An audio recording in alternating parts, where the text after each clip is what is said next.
Friends, आज मैं रामचरितमानस का अयोध्या कांड पढ़ रही थी और उसमें वो दृष्टांत आया जब भरत जी अग्री कर जाते हैं अवध जाने के लिए, राजकाज संभालने के लिए। लेकिन वो तब भगवान श्री राम से एक सवाल करते हैं कि भगवान, मैं आपकी आज्ञा मान के अवध तो जा रहा हूँ, वहाँ राजकाज संभालूंगा, लेकिन मुझे राजकाज संभालने के कुछ फॉर्मूला तो दीजिए, कोई सूत्र, कोई ज्ञान तो दीजिए।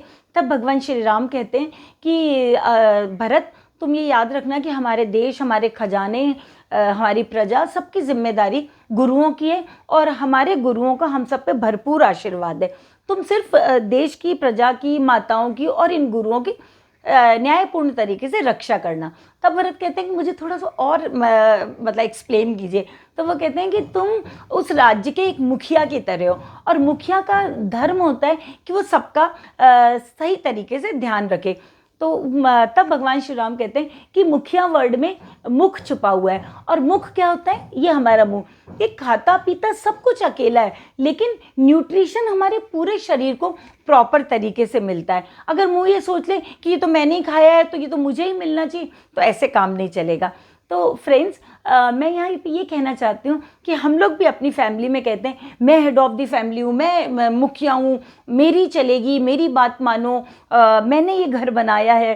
तो फ्रेंड्स, याद रखिए, अगर ये being a head of the family, being a मुखिया ऑफ़ द फैमिली, ये आपका फ़र्ज़ बनता है कि आपको फैमिली के हर मेंबर की हर नीड पता होनी चाहिए कि उसकी physical, mental, emotional, financial needs क्या हैं, और उन्हें फुल विजडम के साथ पूरे न्यायोचित तरीके में से आपको उन्हें फुलफिल करना चाहिए।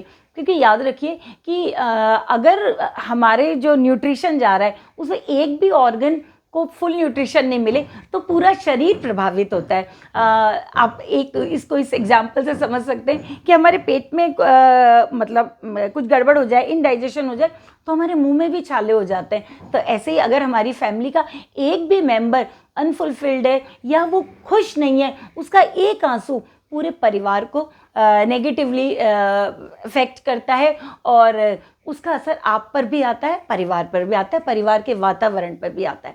तो आपको हेड ऑफ़ द फैमिली सिर्फ हायरार्की बेस पे नहीं बनना है, बल्कि अपने धर्म के साथ बनना है। तो मुखिया धर्म यही कहता है कि आपको अपने परिवार के ईच एंड एवरी मेंबर की नीड्स पता होनी चाहिए, उनकी प्रॉब्लम्स, उनकी चैलेंजेस पता होने चाहिए। इवन मैं तो कहूँगी कि आपके घर में जो हाउस हेल्प आते हैं उनके बारे में भी, उनके भी सुख दुख आपको पता होना चाहिए। अदरवाइज़ किस बात के आप मुखिया हैं। तो बस आज मैंने